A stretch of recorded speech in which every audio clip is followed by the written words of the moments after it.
They threw the veteran out before winter, but months later, the same people who turned their backs were pounding on his cave door during the deadliest blizzard the valley had ever seen. High in the Bitterroot Mountains of Montana, a brutal storm was swallowing everything in its path. Roads vanished under walls of white. Houses disappeared beneath the weight of falling snow. Power lines snapped like thread.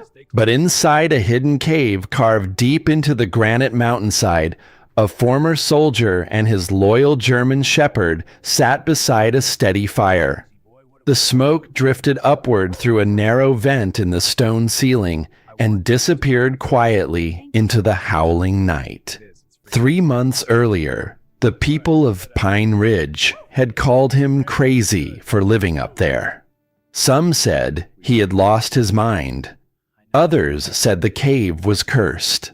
They whispered about the man who had died inside it 15 years ago and the little girl who never came home. They said anyone who set foot in Devil's Hollow was asking to be buried by the mountain itself. But tonight, that cave was the only place left standing between the valley and the storm. And the people who had turned away were now climbing through the blizzard, desperate for the door they once swore they would never touch. Before we begin, tell us in the comments where you are watching this story from today. And if stories about courage and loyalty move your heart, subscribe to the channel. The next one might be even more unforgettable. The wind came down the Bitterroot Mountains like something alive. It roared through the dark pines and slammed against the rocky slopes with a deep, hollow sound that seemed to shake the bones of the earth. Snow raced sideways through the black night, thick and blinding, driven by gusts strong enough to knock a grown man flat. Halfway up a narrow ridge hidden beneath a jagged wall of granite, a faint orange glow flickered from the mouth of a cave. Inside stood Caleb Mercer, 52 years old, former Army Ranger, 14 years of service in places most people only saw on the news. His right knee ached the way it always did when the cold pressed deep, a gift from a piece of shrapnel he had carried home from Afghanistan, and a surgery that never quite finished the job. He stood with his back against a heavy wooden door he had built with his own hands weeks earlier. The door trembled each time the wind struck it. The hinges groaned softly. A fire burned deep inside the cave. Its light moved across rough stone walls, lined with stacked firewood and bundles of dried supplies. Smoked meat hung near the ceiling vent where the warm air kept insects away. Jars of melted snow sat in rows along a carved stone shelf. Everything in this place had been earned with sore hands and stubborn patience. Beside him stood Ranger. The German shepherd was 7 years old. Retired military working dog. His coat was thick and dark, built for cold, that would break lesser animals. His amber eyes caught the firelight and held it steady. His ears were pointed forward, locked on the wooden door. Every muscle beneath that heavy coat was tight and still. He was listening to something beyond the storm. Caleb rested one hand on the dog's shoulder. Ranger did not move. The two of them had learned to read silence together in places where silence meant danger. They had walked through valleys overseas where the air went quiet just before the world exploded. They had survived ambushes, sandstorms, and nights so dark that the only proof of life was the sound of each other breathing. Now they stood together in a cave on a frozen mountain in Montana, and the silence beneath the storm was telling them both the same thing. Someone was out there. 3 heavy knocks struck the wooden door. Caleb froze. Ranger let out a low growl deep in his chest, not loud, not aggressive. A warning. A question. The knocks came again. Harder. Frantic. Then a voice barely louder than the wind. Please. More voices followed. A woman crying. A man shouting something lost in the roar of the blizzard. And beneath it all, the sharp, thin whimper of a child. Ranger barked once. The sound echoed through the cave and bounced off the stone walls. Caleb closed his eyes. 3 months. It had been 3 months since he had stood in the kitchen of the Mercer farmhouse staring at a table covered in bank letters and debt notices while his older brother told him he no longer had a place there. 3 months since Caleb had walked out of the only home he had ever known with nothing but a duffel bag, his father's old rifle, and the dog who had followed him through 2 deployments and a war neither of them ever truly left behind. The knocking weakened. The voice outside cracked with cold and exhaustion. Caleb, open the door. His jaw tightened. He knew that voice. He had grown up hearing it across the dinner table, across the pasture, across every room of the house their father had built with his own hands. Garrett Mercer. His brother. Ranger nudged Caleb's hand. The dog's nose was cold and wet against his glove. His eyes moved from the door to Caleb and back again. The dog did not understand property disputes or broken promises or the kind of betrayal that cuts so deep it makes a man climb a mountain just to get far enough away from the memory. Ranger only understood one thing. Someone outside was in trouble, but Caleb did not open the door. Not yet. Because the memory was pulling him backward 3 months into the past, to the day everything ended. The road into Pine Ridge had been quiet that October afternoon. The leaves on the cottonwood trees along the highway had turned gold and copper, and the mountains rose blue and distant behind the small town nestled in the valley. Caleb had driven the last stretch with the windows down, breathing in the familiar smell of pine and cold earth, and something he had not smelled in over a year. Home. He was late. 2 days late. His flight from overseas had been delayed twice, rerouted once. And by the time he landed in Missoula, his father had already been in the ground for 48 hours. He had missed the funeral. He had missed the last chance to stand beside the man who had taught him how to split wood, how to read the weather in the clouds, how to love a piece of land so deeply that leaving it felt like leaving a part of your own body behind. Ranger sat in the passenger seat of the old truck watching the gravel road roll beneath them. The dog's ears moved gently, tracking sounds only he could hear. Every few minutes, Ranger would look over at Caleb, studying his face, checking. Always checking. The Mercer farm appeared around the last bend. The rust-colored barn stood the way it always had, solid and patient against the Montana sky. The house behind it looked smaller than Caleb remembered, but the porch light was on, and for a single moment, Caleb let himself believe that nothing had really changed.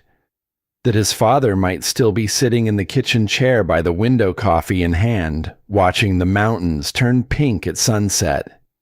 Then he stepped inside and saw the papers. Garrett was waiting at the kitchen table. He looked older. The lines around his eyes had deepened, and his hands moved restlessly across the surface of the table as if searching for something to hold. Bank letters were spread out across the wood like evidence at a trial.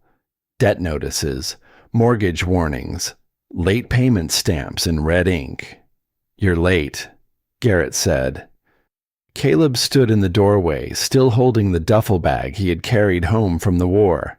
Ranger stayed close behind him, ears flat, sensing the tension in the room the way only a dog trained in combat zones could. Garrett explained quickly. The cattle prices had collapsed. Their father had borrowed against the land to keep the operation running. When the old man got sick, the payments stopped.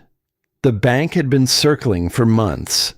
Garrett had found a buyer for part of the property, enough to clear the worst of the debt, but the deal required signatures, and the title was in Garrett's name alone. Caleb listened without moving. The kitchen smelled like cold coffee and dust. The window above the sink showed the same view he had memorized as a boy. Mountains, pasture, sky. "What about the house?" Caleb asked quietly. Garrett rubbed his face with both hands. "It's part of the sale." Caleb let the words settle. The house. The rooms where he had taken his first steps. The hallway where his mother's photograph still hung beside the coat rack. The back porch where his father had sat every evening and watched the light leave the valley. "Our father built this place," Caleb said. Garrett leaned forward. "And our father left us with $500,000 in debt." The silence that followed was heavier than any storm Caleb had ever walked through. Ranger stood between the two brothers, watching his body, still his eyes moving from one face to the other. Then Garrett said the words that broke whatever was left. "You don't belong here anymore, Caleb." The sentence was quiet, almost gentle, but it cut deeper than anything Caleb had ever heard in the desert. Deeper than gunfire, deeper than the sound of a helicopter going down. Because this was not an enemy speaking. This was his brother. And the battlefield was not sand and rock. It was home. Caleb nodded slowly. He picked up his duffel bag. He walked out of the house without raising his voice, without slamming the door, without looking back. Ranger followed him, as he always did, without hesitation, without question. The dog jumped into the truck and sat in the passenger seat and watched the farmhouse lights grow smaller in the side mirror until they disappeared behind the hills. They drove in silence through Pine Ridge. The gas station glowed empty at the edge of town. A few trucks sat parked outside the diner. No one saw them leave. Maybe that was for the best. The paved road ended somewhere past the last ranch gate. The mountains rose ahead of them, dark and enormous against the autumn sky. Caleb stopped the truck. For a long time, he sat there with his hands on the wheel, staring at nothing. Then it started. The sound came first. A low, rhythmic thumping like helicopter blades cutting through distant air. Then the echo of voices shouting in a language he understood too well. Caleb's hands tightened on the steering wheel until his knuckles went white. His breathing shortened. The cab of the truck seemed to shrink around him. Ranger moved immediately. The dog leaned across the seat and pressed his nose firmly against Caleb's forearm. Not a nudge, a push. Deliberate, steady. Ranger's breathing was slow and even a rhythm as reliable as a heartbeat. Caleb grabbed the dog's fur with one hand and held on. He matched his breathing to Ranger's. In, out, in, out. The helicopter faded. The voices dissolved. The truck returned. The mountains returned. Montana returned. "I'm here," Caleb whispered. Ranger licked his hand once and stayed close. The doctors at the VA hospital had warned him. 14 years in the Rangers did things to a mind that no amount of therapy could fully undo. Certain sounds, certain silences, certain moments when the world went too still. They brought things back. Ranger had learned how to read those moments long before any doctor gave them a name. The dog had been trained for patrol and detection overseas, but after one mission in a narrow valley where an ambush nearly wiped out their entire unit, Ranger started doing something no one had taught him. He stayed closer. He watched Caleb's breathing. And when the memories began to surface, Ranger would press against him slow and warm and real until the past released its grip. That night, Caleb and Ranger left the truck at the end of the road. and walked into the Bitterroot forest. The trail climbed steep and narrow between tall pines that whispered in the cold wind. The higher they went, the thinner the air became. Caleb told himself he would stay a night or two, clear his head, figure out what came next. The mountain had other plans. The first few nights were brutal. The ground was hard and cold. Sleep came in broken pieces, interrupted by every snapping twig and every shift of wind. Caleb's knee screamed on the steep trails, and the food he had packed ran low faster than expected. By the fourth morning, the water bottle was nearly empty, and doubt was beginning to settle in his chest like a stone. He stood at the edge of a ridge, looking down at miles of forest stretching below. He had survived enemies in deserts and mountains, in countries where maps meant nothing. But this was different. This was supposed to be home, and somehow he had lost it. Ranger walked up beside him. The dog studied Caleb's face for a quiet moment. Then he grabbed the sleeve of Caleb's jacket in his teeth and tugged. Not hard, just enough. Caleb frowned. Ranger tugged again, then turned and began walking downhill with clear purpose. Caleb followed. The trail twisted through thick trees and dropped into a small valley, hidden between two rocky ridges.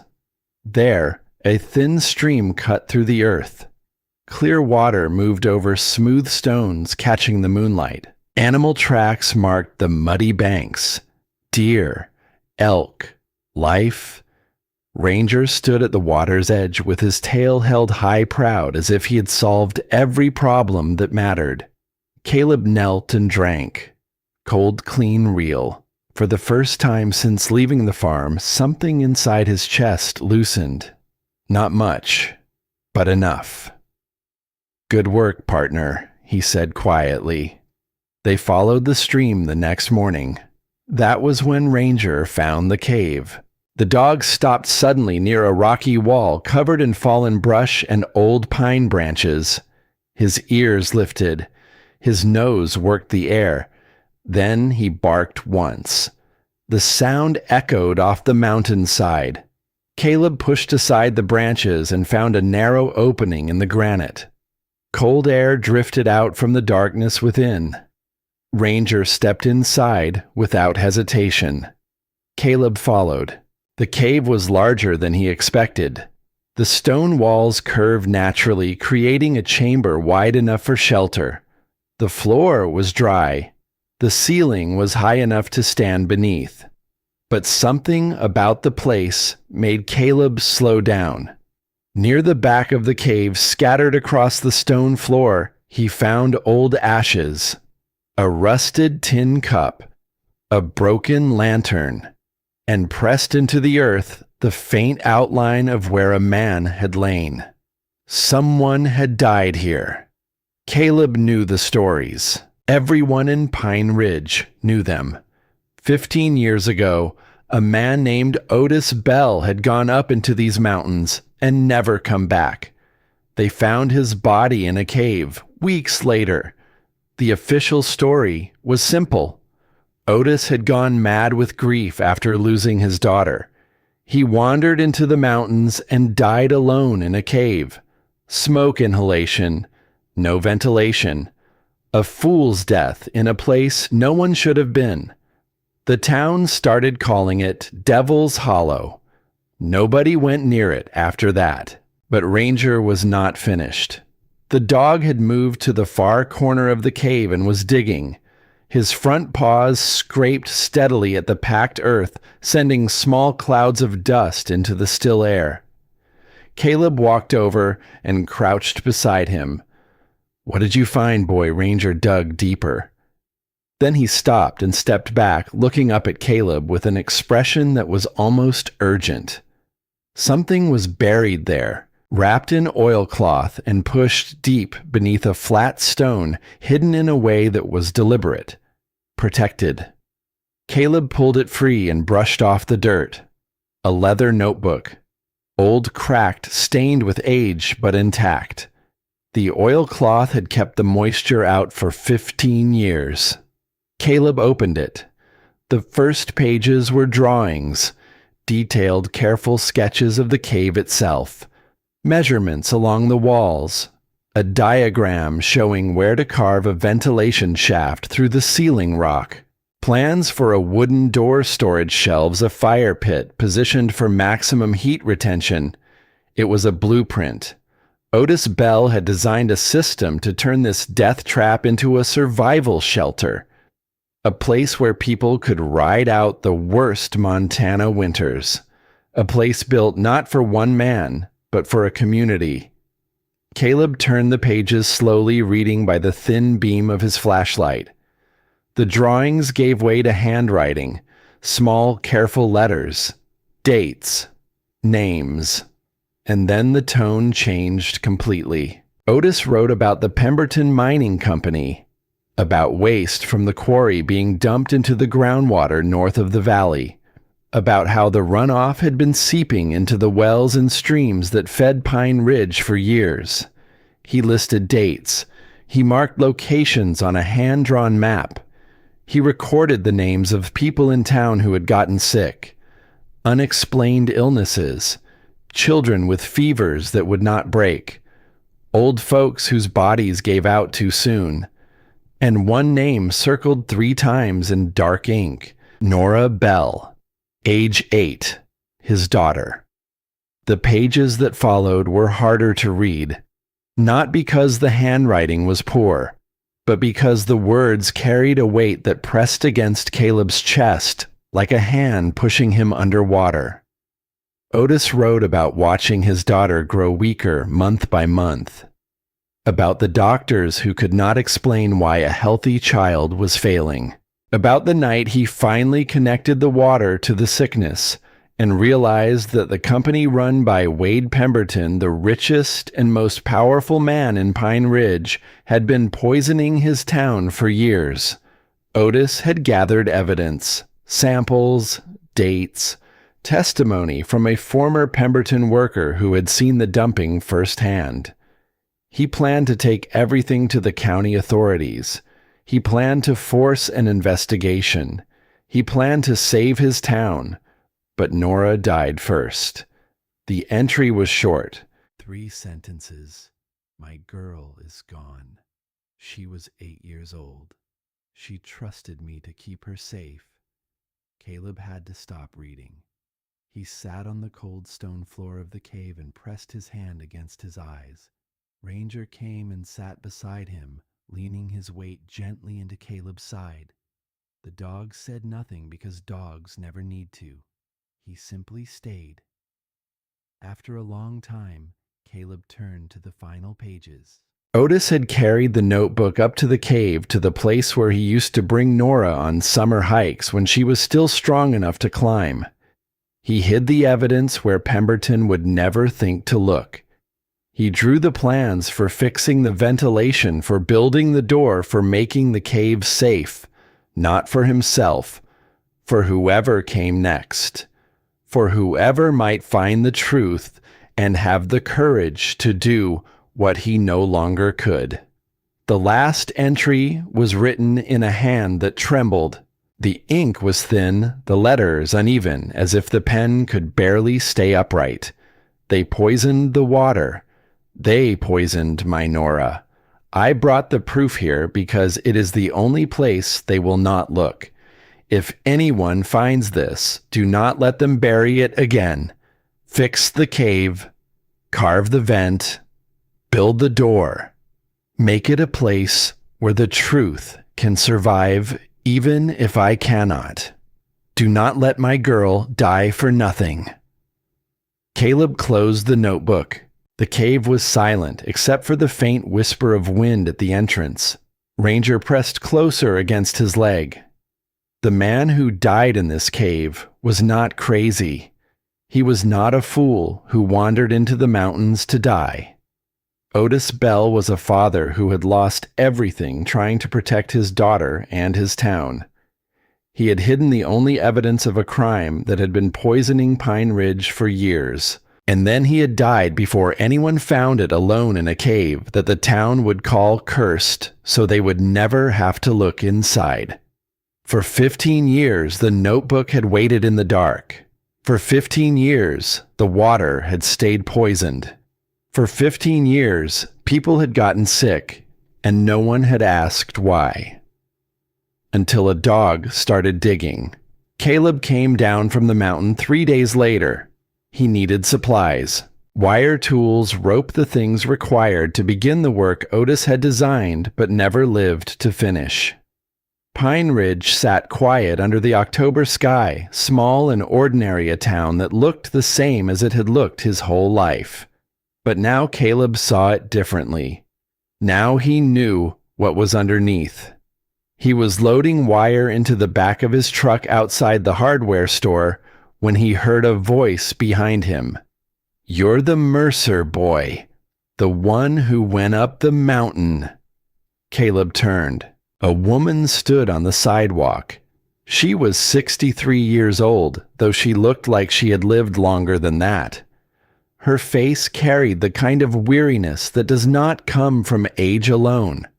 It comes from carrying something too heavy for too long. She wore a brown wool scarf, old and fraying at the edges, wrapped twice around her neck, as if she could not bear to let it go. Her fingers touched the scarf as she spoke, running along the worn threads the way someone touches a photograph of a person they will never see again. Her name was Dorothea Linden. Everyone in Pine Ridge called her Thea. Caleb nodded once. "Yes, ma'am." Thea looked at the supplies in his truck. Then she looked at him. Her eyes were sharp and careful, the eyes of a woman who had learned to measure people quickly because life had taught her the cost of trusting slowly. "I heard you found something up there," she said.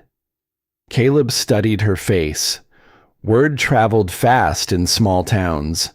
He pulled the notebook from inside his jacket and held it so she could see the cover. Thea's face changed. The color drained from her cheeks. Her hand rose slowly to her mouth. She stared at the notebook as if it were a ghost standing in the street in broad daylight. "That is Otis's book," she whispered. "He told Henry about it. He told him everything." Henry was Thea's husband, Henry Linden, a timber worker who had been Otis Bell's closest friend since boyhood. They had worked side by side at the Pemberton quarry before Henry moved to logging. They had fished the same streams, hunted the same ridges, raised their families within shouting distance of each other. When Nora got sick, Henry was the first person Otis told about the water. And when Otis decided to go to the authorities, Henry was the one who begged him to be careful. Thea's voice dropped low. Henry knew what Pemberton was doing. Otis showed him everything. But when Otis disappeared and they found his body in that cave, Henry was terrified. Pemberton controlled half the jobs in this valley. If Henry spoke up, the mine would close. 100 families would lose everything. She paused. Her fingers tightened around the scarf. So Henry kept quiet. He carried that secret for 15 years. It ate him from the inside, like a sickness you cannot see. When he died in the logging accident 2 years ago, the last thing he said to me was this. Her voice broke slightly, but she held it together the way women of her generation often do, with a steadiness that comes from having already survived the worst. He said, "I should have stood with Otis. Tell someone, Thea. Promise me." Ranger, who had been sitting quietly beside the truck, stood and walked toward Thea. The dog did not wait for Caleb's signal. He simply went. He lowered his head and sat down beside the old woman's feet, pressing his shoulder gently against her leg. Thea looked down at the dog with eyes that filled but did not spill. "I have not touched a dog since Henry died," she said softly. Her hand came down slowly and rested on Ranger's broad head. He carried this secret his whole life. It destroyed him and Otis. She looked up at Caleb. Otis did not go to that cave to die. He went to protect the truth and his daughter. Caleb held the notebook in both hands. The leather was warm from being pressed against his chest. Inside those pages was a dead man's blueprint for redemption and the evidence of a crime that had been rotting beneath Pine Ridge for a decade and a half. The news traveled through Pine Ridge the way all news travels in small towns. Fast, distorted, and dangerous. Within a week, everyone knew that Caleb Mercer had found Otis Bell's notebook in Devil's Hollow. And the reaction was not what Caleb expected. They were afraid. Not of the cave. Not of the mountain. They were afraid of the truth. Wade Pemberton, the man Otis had accused, had died 5 years earlier of a heart attack. But his son Curtis still ran the mining company. Curtis Pemberton still signed the paychecks for nearly half the working families in the valley. Curtis Pemberton still owned the largest house on the hill above Main Street. And the secret that Otis had buried in that cave threatened to pull the foundation out from under everything Curtis had built on top of his father's lies. Burl Hovey, a rancher who had worked Pemberton equipment for 20 years, stood up in the diner one morning and said it loud enough for the whole room to hear. "That notebook is nothing but the ramblings of a man who lost his mind. The cave killed him. It killed his daughter. And it will kill anyone foolish enough to go back up there." His voice was strong, but his hands shook around his coffee cup. An older woman at the counter pointed her finger toward the window toward the mountains. "Leave the dead alone. You will ruin this town." No one spoke up for Caleb. No one asked to see the evidence. No one wondered whether maybe, just maybe, the man who died in Devil's Hollow had been telling the truth all along. Because the truth was more frightening than any ghost story. The truth meant that they had all been drinking the water.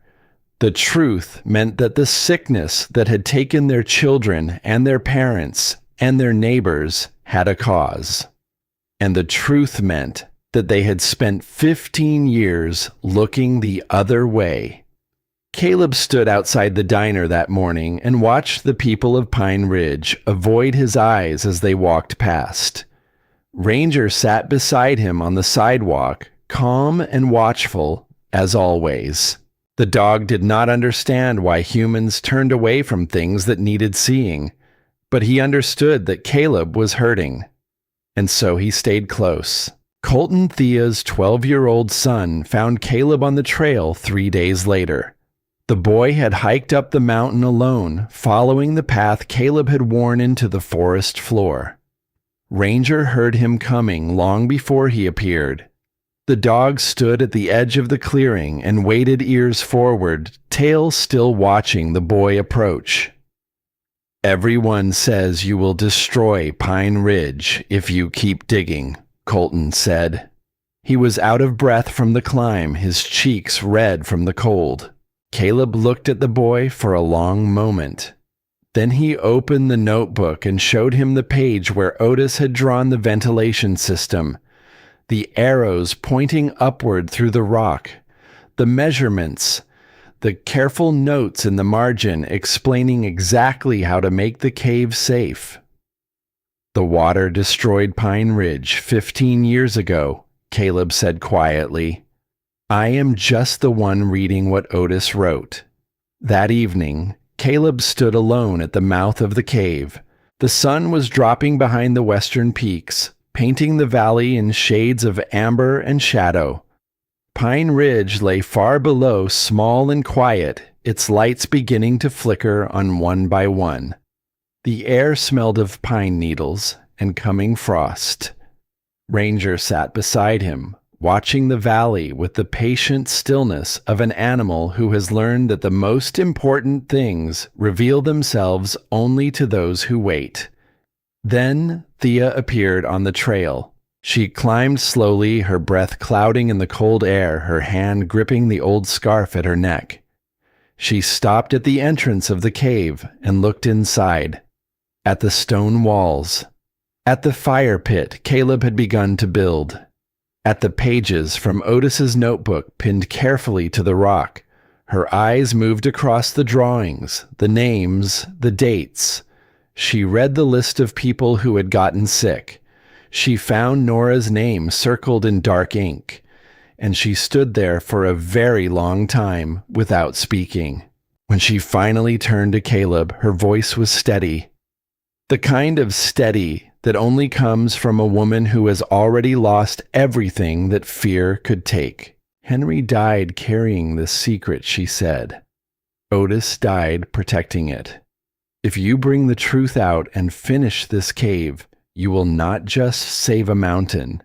You will free every soul this town has been too afraid to mourn. She paused. Her hand released the scarf for the first time since Caleb had known her. She let it hang loose around her neck. Do not let Nora die for nothing. Caleb looked at Thea. He looked at the cave behind him. He looked at Ranger, who sat between them both, watching, waiting, trusting that whatever came next, they would face it the same way they had faced everything else. Together. The wind moved softly through the pines. Somewhere down in the valley, a church bell rang the hour. And high on the Bitterroot Ridge, inside a cave that an entire town had feared, for 15 years, a soldier who had lost his home began the slow, stubborn work of finishing what a dead man started. For a girl named Nora, for a town that had forgotten how to tell the truth, and for the dog who had never once forgotten how to stay. The first person who came to help was the last person Caleb expected. Burl Hovey drove his truck up the old logging road on a Tuesday morning 3 days after his speech at the diner. The same man who had stood in front of the whole town and called Otis Bell a madman. The same man who had said the cave would kill anyone who stepped inside. He parked at the end of the road where the trail began and sat in his truck for nearly 10 minutes before he got out. Ranger heard the engine long before the truck appeared. The dog stood at the edge of the ridge, ears forward, watching the tree line below, with the focused attention of an animal who has learned that not every approaching sound means danger, but none of them should be ignored. Burl climbed the trail slowly. He was 58 years old, barrel-chested with a face weathered by decades of Montana wind, and a thick gray mustache that moved when he talked, which was often. He wore a canvas jacket 2 sizes too large and carried a metal toolbox in one hand and a paper bag in the other. When he reached the clearing in front of the cave, he stopped and looked at the entrance, at the half-finished wooden door frame, at the pile of split logs stacked along the outer wall, at Caleb, who stood near the fire pit inside watching him without expression. Burl set the toolbox down on a flat rock. He reached into the paper bag and pulled out a steel hinge, heavy-duty, the kind used on barn doors. You need a real hinge, he said. That thing you rigged up will not last through the first real storm. Caleb did not move. Ranger stood between them, looking from one man to the other with calm, measuring eyes. Burl cleared his throat. He looked at the ground, then at the mountains, then finally at Caleb. I said some things at the diner. His voice was quieter now, stripped of the performance he had given for the town. I said them because saying them was easier than thinking about what that notebook actually means. Caleb still did not speak. He had learned a long time ago, in places far more dangerous than this, that silence often reveals more than questions. Burl rubbed the back of his neck. I am not here to talk about Otis. Not yet. I am here because that hinge is garbage, and I have been hanging doors since before you were born. For a long moment, the only sound was the wind moving through the pines. Then Caleb nodded once and stepped aside. Burl walked into the cave. He looked around slowly, at the stone walls, at the narrow vent Caleb had begun carving through the ceiling, at the pages from the notebook pinned along the rock face. His eyes lingered on the drawings, on the names on the list of people who had gotten sick. He did not say anything about what he saw, but something in his face shifted. Something that had been held tight for a very long time loosened just enough to show. He set down his toolbox and got to work on the door. By noon, the hinge was mounted. Burl tested it 3 times, swinging the heavy wooden door back and forth until he was satisfied. Then he pulled a piece of cardboard from his jacket pocket, already written on in thick black marker, and nailed it to the wall beside the entrance. Ranger is fine. Boss needs therapy. Caleb stared at the sign. Ranger tilted his head to one side, ears lifting slightly as if trying to read it himself. Then Caleb let out a sound he had not made in months. A short, quiet laugh. It was rough and unused, like a machine starting up after a long winter. But it was real. Burl pointed at him. That is the first time I have seen you smile, Cave Boss. Do not let it go to your head. The nickname stuck. Silas Greer arrived the following day. He came without announcement, without explanation, without a single word about why he was there. He simply appeared at the top of the trail carrying a hand axe and a coil of heavy rope over one shoulder. He was 61 years old, lean and weathered, with silver hair cut short and hands that looked like they had been carved from the same granite as the mountain itself. Deep lines ran across his face, but they were not the lines of a man who smiled often. They were the lines of a man who had spent years holding something inside that was too heavy to carry and too painful to set down. Silas looked at the cave entrance, then at Caleb, then at Ranger. He nodded once. Then he walked inside and began splitting wood. He did not speak for the entire first day. Caleb did not ask him to. There was something about the way Silas worked, steady, precise, almost reverent, that told Caleb this man had his own reasons for being on the mountain, and those reasons were not ready to be spoken aloud. Ranger watched Silas carefully at first. The dog positioned himself near the cave entrance, where he could observe the new arrival without crowding him, but by late afternoon, something shifted. Ranger stood stretched and walked over to where Silas was stacking split logs against the wall. The dog sat down beside him, not touching, just near, close enough to say, "I see you," without making a sound. Silas paused. He looked down at the dog. Then he went back to stacking wood. But his shoulders dropped just slightly, as if a small piece of the weight he carried had been noticed by someone who did not need an explanation. Linnea Cross came on the 3rd day. She was 45, the only veterinarian within 60 miles of Pine Ridge. She drove a mud-splattered truck with a metal storage box bolted to the bed and a bumper sticker that read, "I was normal 3 dogs ago." She had heard about Ranger's paw from Colton, who had noticed the dog favoring his front left leg during his last visit to the cave. Linnea climbed the trail with a medical kit slung over her shoulder and found Ranger sitting near the entrance. The dog watched her approach but did not move. She knelt in front of him slowly, letting him smell her hands first. "Easy, big guy." "Let me see." The cut on Ranger's front left pad was not deep, but it was angry. A shard of granite had sliced the tough skin during the early work on the ventilation shaft, and the wound had been aggravated by dirt and daily use. Linnea cleaned it carefully, applied an antiseptic salve, and wrapped the paw in a firm bandage with the practiced ease of someone who had treated 1,000 injured animals and never lost her calm doing it. "He will be fine," she told Caleb. 3 days off that paw. Keep it clean and dry." Caleb exhaled slowly. He had not realized how tightly he had been holding his breath until the air left him.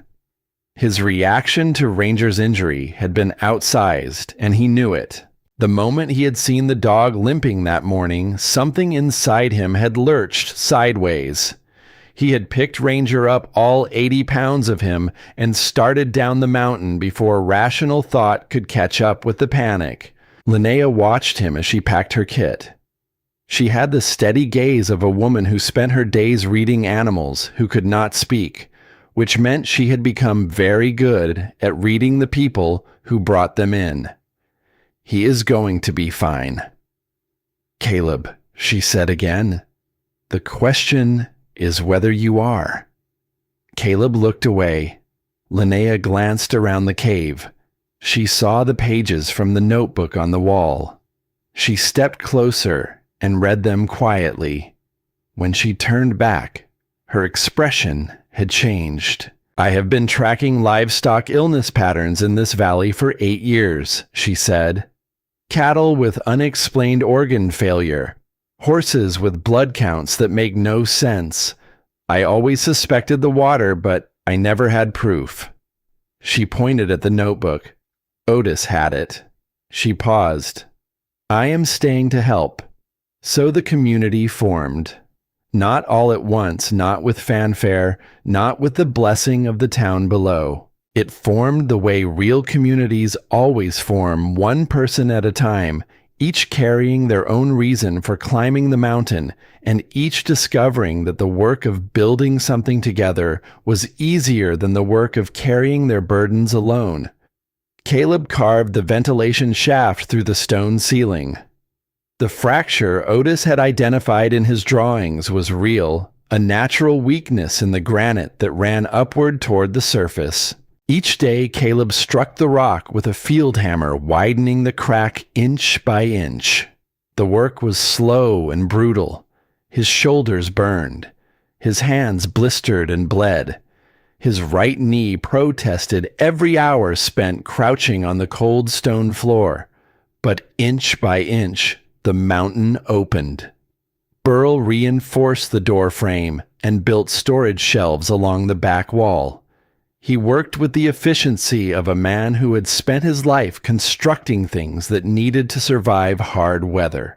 He talked constantly while he worked, filling the cave with commentary about the quality of the wood, the angle of the shelves, the stubbornness of a certain soldier who refused to take a break even when his hands were bleeding.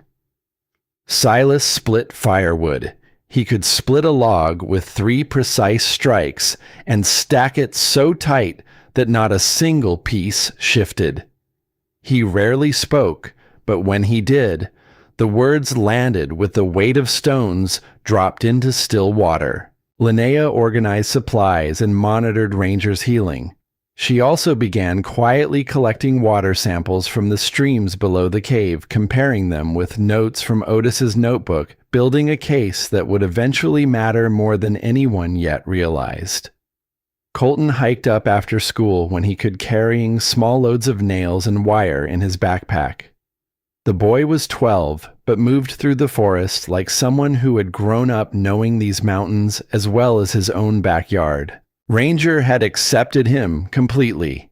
The dog would walk beside Colton on the trail, matching the boy's pace, occasionally nudging his hand as if checking that the youngest member of their small group was keeping up. And each evening, when the work stopped and the fire burned low, they sat together in the cave and let the silence hold what words could not. It was on one of those evenings, 8 days after Silas first arrived, that the silence finally broke. The fire was burning steady. Outside, the October wind moved through the pines with a sound like distant water. Caleb sat near the entrance sharpening a tool.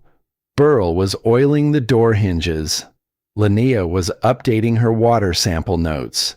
Colton sat cross-legged beside Ranger, running his fingers slowly through the dog's thick coat.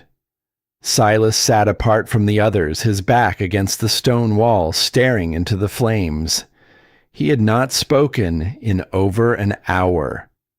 Then, without warning, without looking at anyone, he began to talk. My boy called the sound of thunder a dragon. The cave went still. Everyone stopped what they were doing. Even Ranger lifted his head. Silas continued in a voice that was low and rough and stripped of every defense a man could build around a wound he had carried for almost a decade. He was 9 years old. He was not afraid of storms. He would stand on the porch and watch the lightning and tell me the dragons were fighting in the sky. He said the loud ones were the brave ones. His voice faltered for a moment. Then it steadied. But it was not lightning that took him. The fire cracked softly. No one moved. He got sick. Same sickness a lot of kids got around here. Doctors said they did not know why.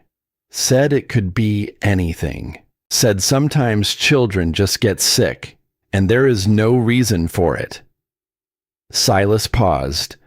He looked down at his hands, the hands that had stacked wood and split logs, and worked this mountain every day without complaint. I knew why. I worked the Pemberton quarry for 11 years.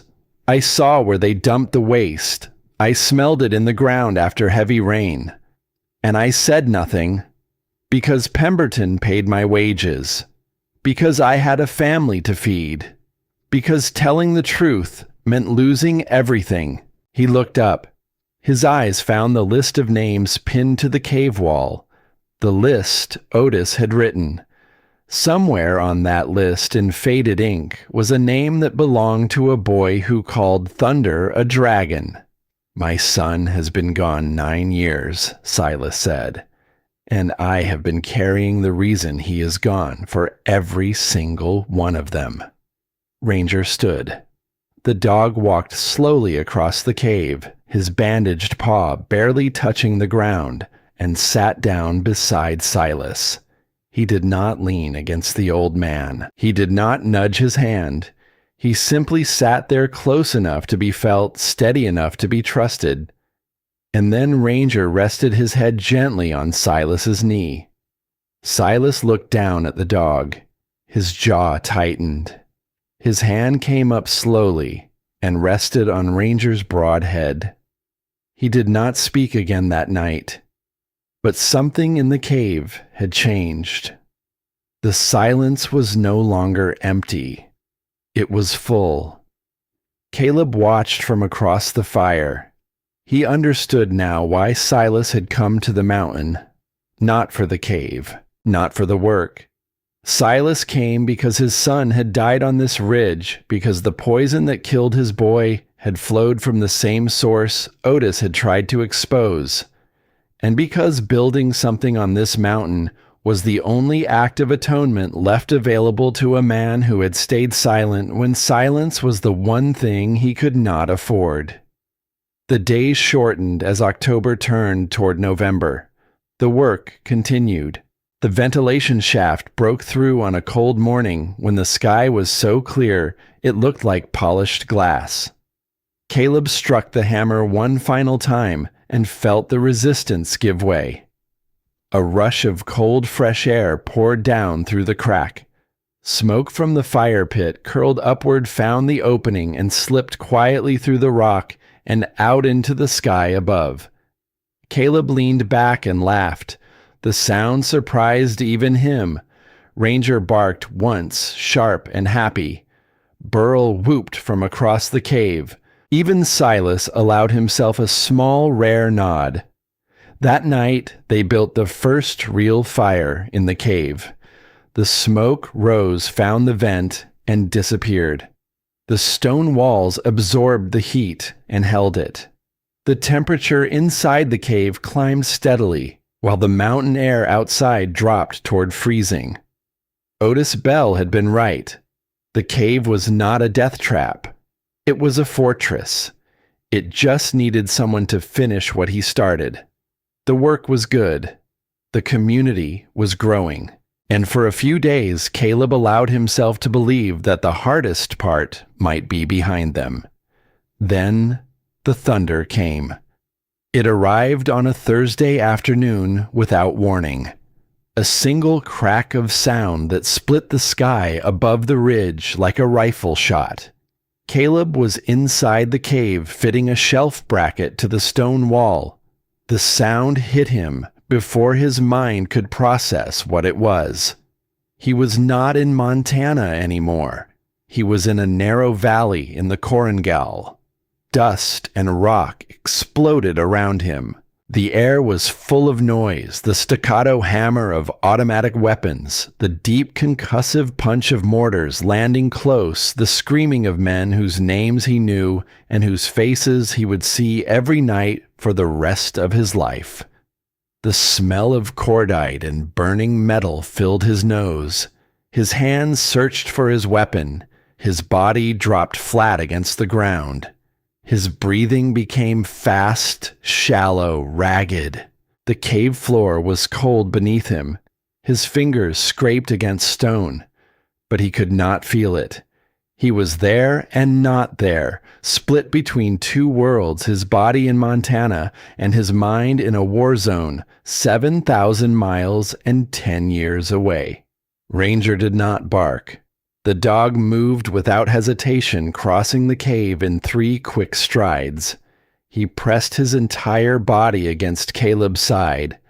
80 pounds of warmth and muscle and steady, deliberate breathing. Ranger placed his head on Caleb's thigh and exhaled slowly. In, out, in, out. The rhythm was as constant as a metronome, as reliable as gravity. Caleb's hand found the dog's fur. He grabbed it and held on. His fingers sank deep into the thick coat around Ranger's neck. He could feel the dog's heartbeat. Slow, steady, real. The valley faded. The gunfire dissolved.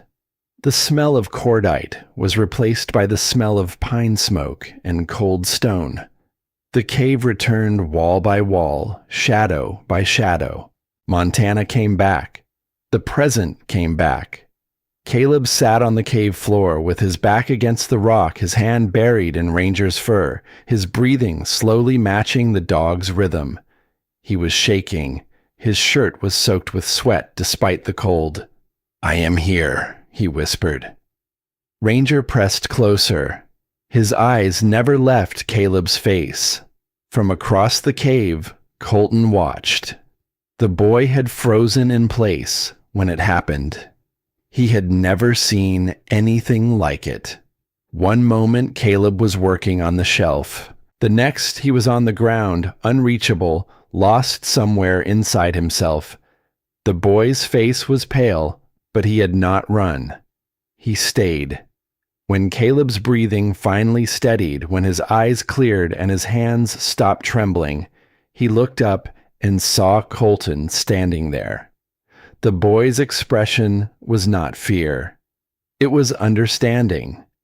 The kind of understanding that comes not from experience, but from the simple willingness to witness someone else's pain without turning away. "I am all right," Caleb said quietly. "It happens sometimes." Colton nodded. He did not ask questions. He walked over and sat down beside Ranger and placed his hand on the dog's back. The 3 of them stayed like that for a while in the quiet of the cave, while the last echoes of thunder rolled away across the mountains. 2 days later, Caleb noticed Ranger limping again. The bandaged paw had worsened. The cut which Linnea had cleaned and wrapped had become inflamed from the work inside the cave. Dust and grit had worked its way beneath the bandage. Caleb reacted before thinking.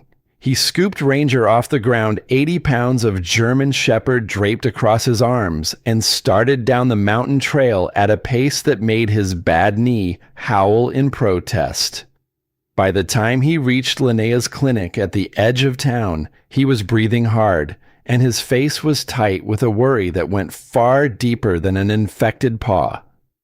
Linnea unwrapped the bandage, cleaned the wound again, applied a stronger antibiotic, and rewrapped it with fresh gauze. She worked calmly while Caleb stood beside the examination table, one hand resting on Ranger's side, unable to stop touching the dog. "He will heal," Linnea said. "He needs rest. 3 more days off the paw minimum." Caleb nodded, but his hand did not leave Ranger's coat. Linnea put down her instruments and looked at him directly. "What are you really trying to fix, Caleb the Cave? Or yourself?" The question landed in a place Caleb had been protecting for a very long time. He did not answer, but Ranger turned his head and looked up at him with amber eyes that seemed to say the same thing the vet had just said, only gentler. Meanwhile, the truth Caleb had set in motion was moving beyond his control. He had made copies of Otis's notebook and sent them to the county health office along with Linnea's water sample reports. The package had arrived, phones had rung, and now the machinery of accountability, slow and impersonal but relentless once started, had begun to turn. Word reached Pine Ridge on a Friday. County officials were opening an investigation into groundwater contamination linked to the Pemberton Mining Company. Inspectors would be arriving within weeks. The evidence came from a notebook recovered from a cave on the Bitterroot Ridge. The notebook of a dead man named Otis Bell. The town split open. Half of Pine Ridge erupted in anger directed not at Pemberton but at Caleb. He was the outsider who had stirred up trouble. He was the crazy veteran who lived in a cursed cave and was trying to destroy the only employer left in the valley. People who had known the Mercer family for generations suddenly crossed the street when they saw the old truck parked outside the hardware store. But the other half of Pine Ridge went quiet. And in that quiet, memories began to surface. Children who had gotten sick for no reason, neighbors who had died too young, livestock that stopped producing, wells that tasted wrong after heavy rains. Questions that nobody had asked because asking meant confronting something too large and too terrifying to face. Families of the sick began to seek Caleb out.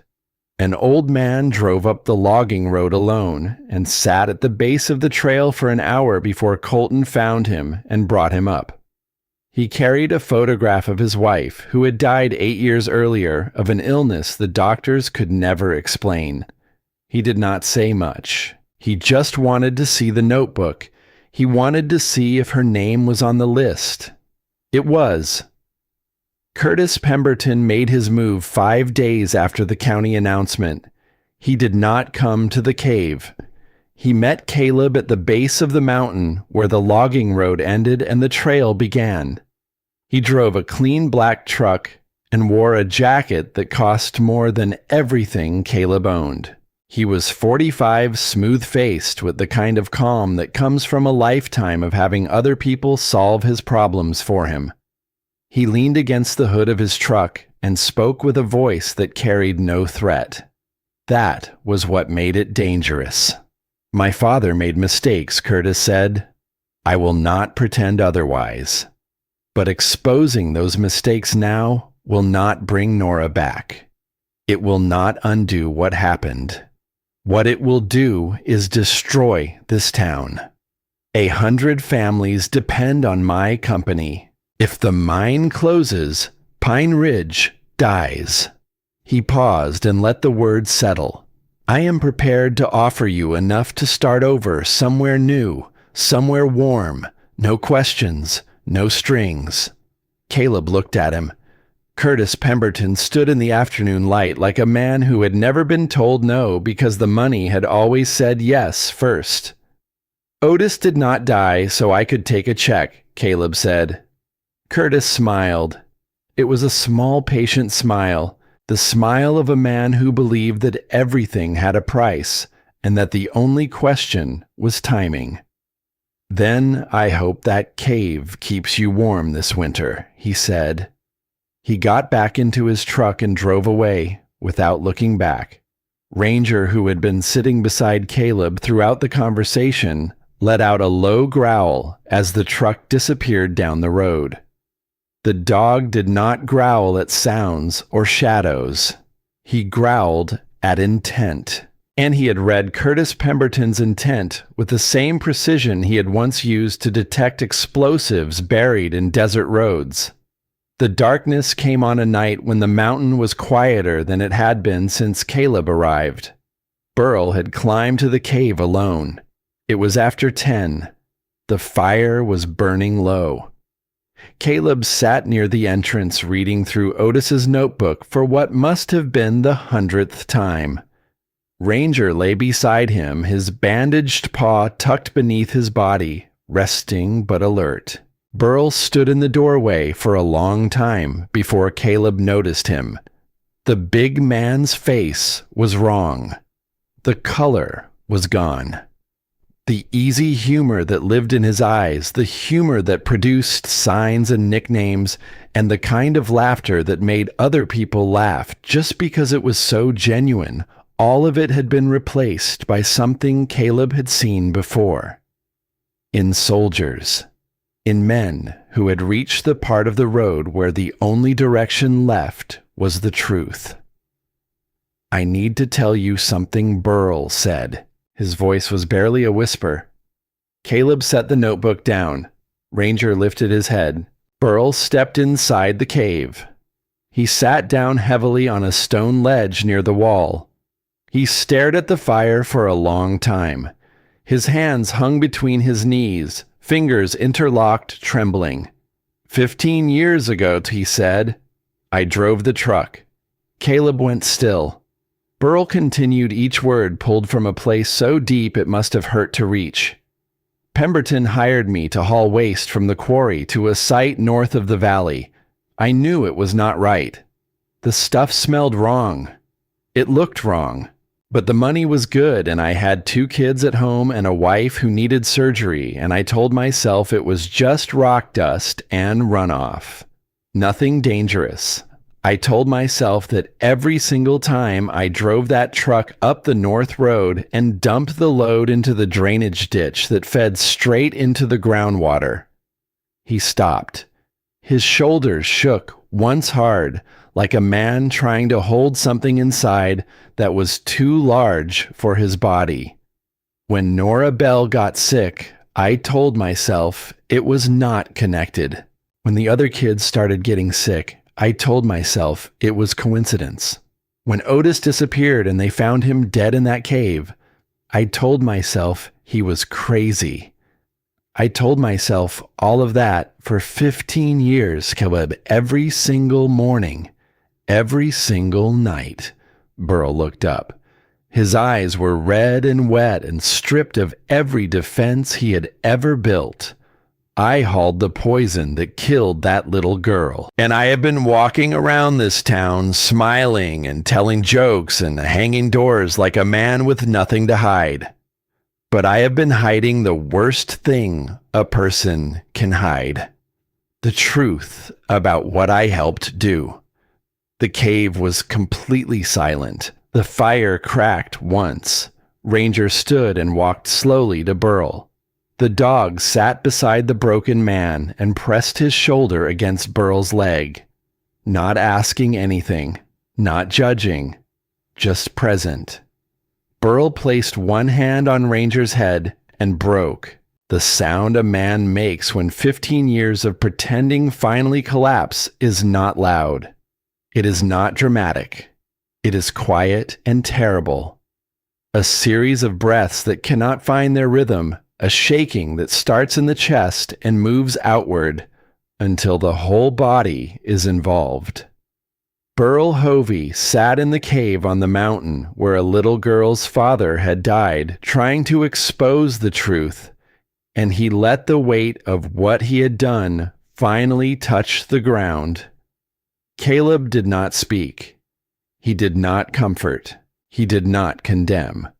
He sat across the fire and let the silence do what silence does when it is offered without conditions. He let it hold.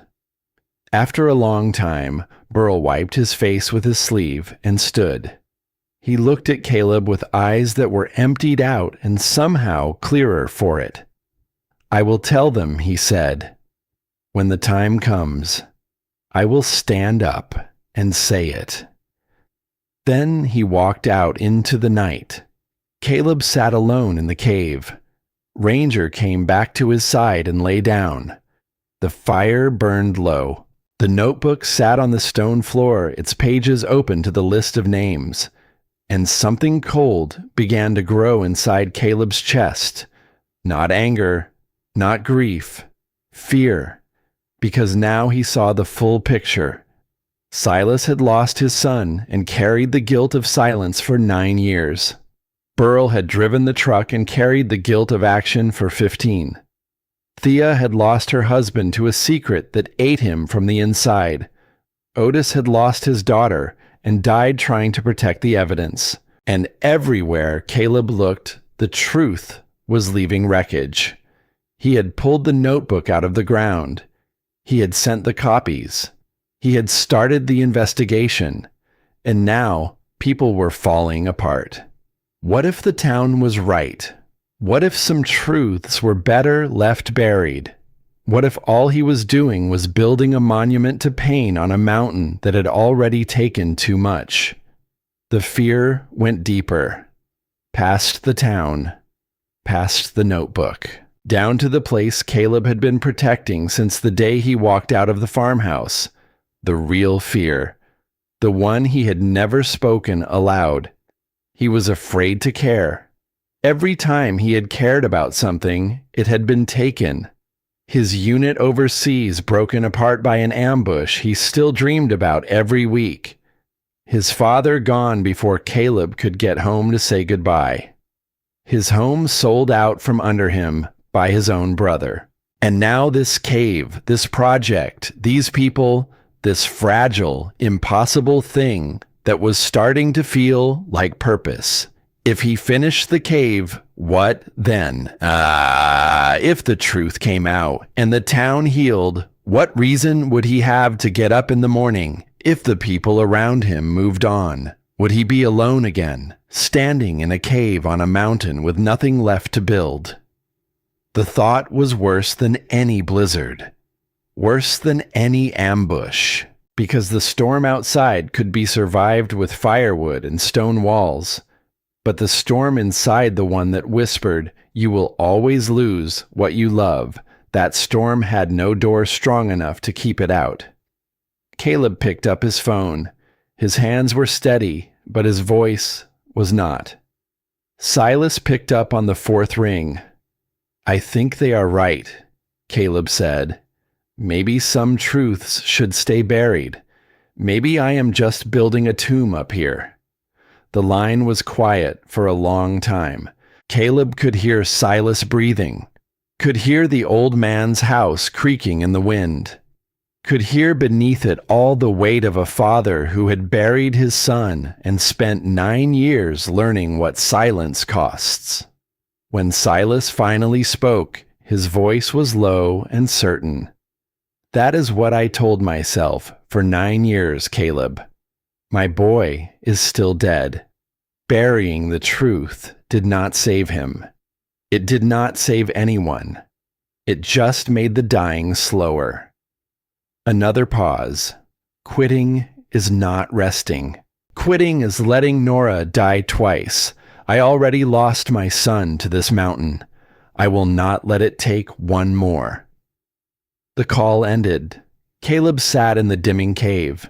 The fire was almost gone. The walls that had felt warm and safe an hour ago now felt like they were closing in. He looked at the notebook on the floor.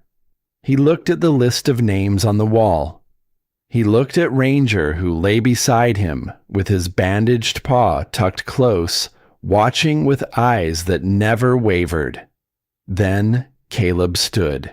He picked up his pack. He pulled it onto his shoulders. He looked at the door. He was leaving. Not to town. Not to anywhere. Just away. Away from the notebook and the names and the guilt and the fear and the unbearable weight of caring about something that could be lost. The mountain was dark beyond the door. The trail led down. Down was easier. Down meant he would not have to feel this anymore. He walked toward the entrance. Ranger was already there. The dog stood in the doorway. His bandaged paw rested lightly on the stone floor, but his legs were set wide, his weight distributed with the balanced precision of an animal who had no intention of being moved. His ears were forward. His amber eyes were locked on Caleb. He did not bark. He did not growl. He did not whine or pace or show any sign of panic. He simply stood. "Move," Caleb said. Ranger did not move. Caleb stepped to the left. Ranger shifted his body to block the path. Caleb stepped to the right. Ranger moved with him, smooth and deliberate, placing himself directly between the man and the door. Caleb tried once more. He leaned forward, reaching for the handle above the dog's head. Ranger pushed his chest into Caleb's legs. Not aggressive, not forceful, just there. A wall of fur and muscle and 7 years of loyalty that could not be climbed over or walked around or reasoned away. Caleb stopped. His shoulders dropped. His hands fell to his sides. He stood there in the fading firelight, looking down at the dog who had followed him out of a war zone, out of a farmhouse, up a mountain, and into a cave where a dead man's secrets had been waiting for someone brave enough to dig them up. And now the dog was telling him, in the only language he had ever needed, that the door was not the answer. Caleb sank to his knees. The stone floor was cold through his jeans. He wrapped both arms around Ranger's neck and pressed his forehead against the dog's shoulder. The thick fur was warm against his skin. He could feel the dog's heartbeat, slow and steady, the same rhythm that had pulled him back from 100 dark places, across 100 terrible nights. "I am tired," he whispered. "I am so tired." Ranger leaned into him. The dog's weight shifted forward, pressing against Caleb's chest. Then Ranger lifted his head slightly and licked the back of Caleb's hand. Once, slowly, twice, the same gesture, the same message. "I am here. I am here. I am not leaving." Caleb's pack slid off his shoulders and landed on the stone floor with a soft thud. He did not pick it up. He stayed. The fire was nearly dead. The cave was growing cold. But Caleb Mercer knelt on the floor of Devil's Hollow with his arms around the dog who had never once walked away from him, and he let himself be held by the only kind of loyalty that asks for nothing in return. After a long time, he stood. He rebuilt the fire. He unpacked his bag. He hung it back on the hook by the door. And he sat down beside Ranger in the growing warmth and watched the flames until the cave walls glowed orange again. He was still here. They were still here. And tomorrow, there was work to do.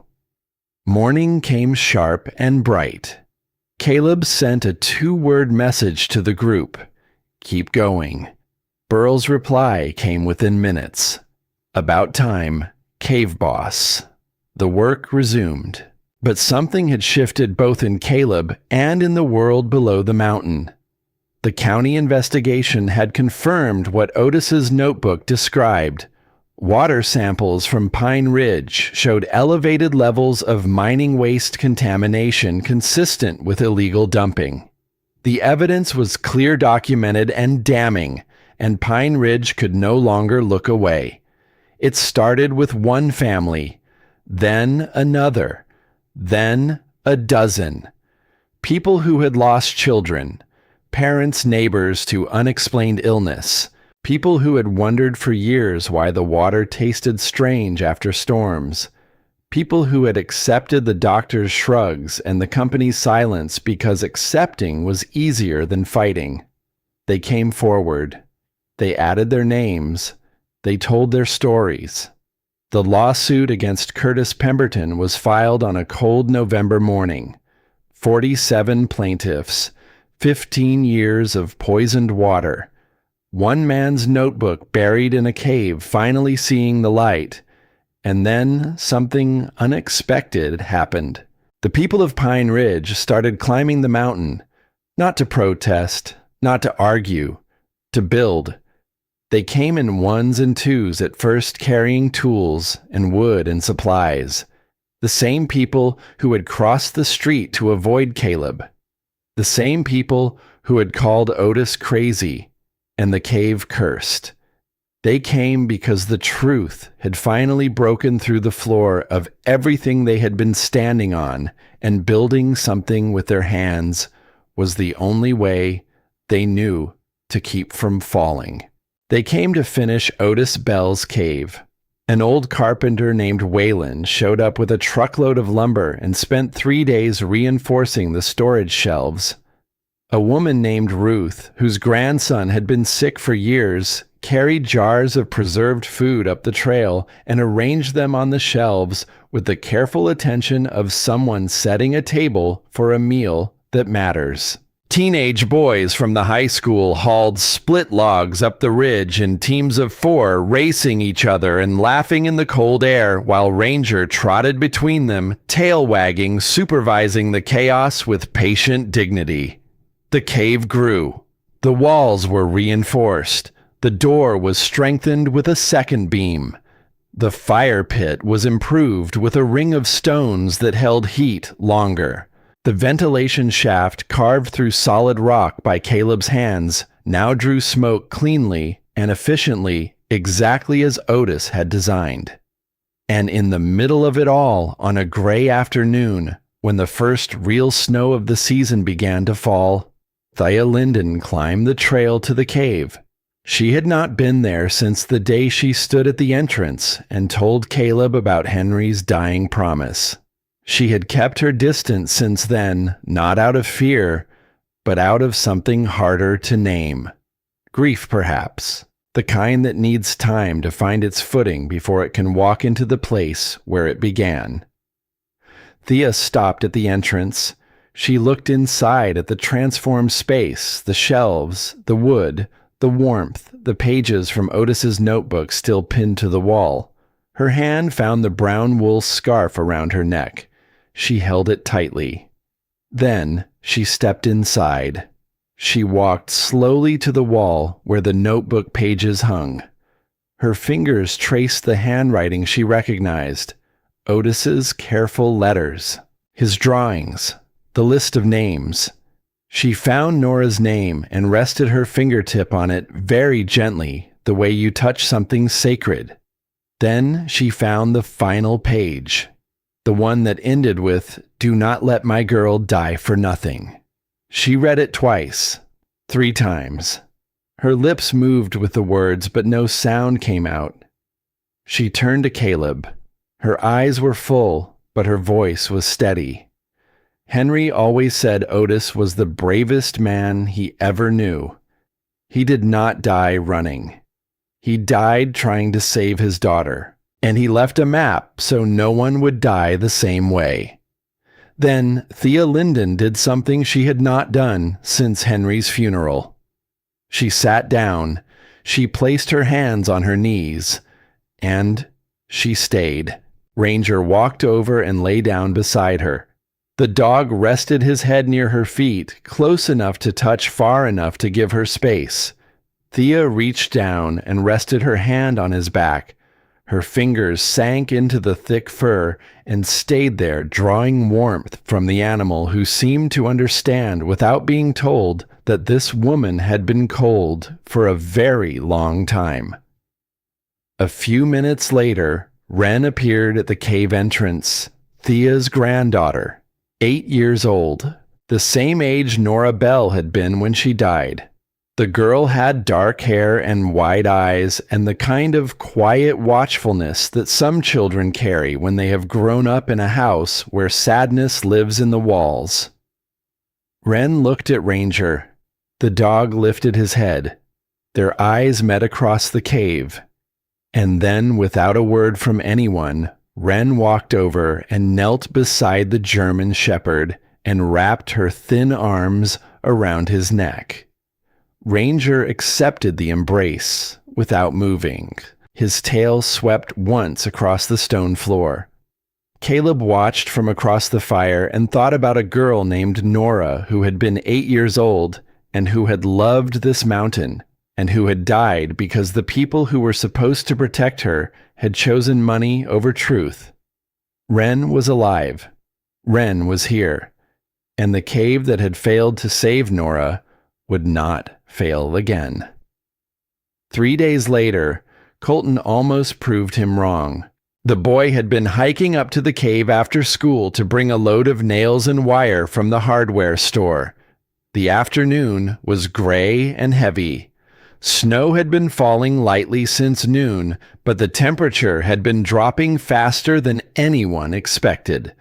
By the time Colton reached the upper trail, the light snow had become a thick curtain of white. Visibility dropped to a few feet. The trail markers disappeared under fresh powder. Colton took a wrong turn at the fork where the trail split between the ridge and the lower valley. Within 20 minutes, he was lost. When he did not arrive at the cave by 4 o'clock, Thea, who had been helping sort supplies inside, went to the entrance and looked down the trail. Nothing. No sound. No movement. Just falling snow and growing dark.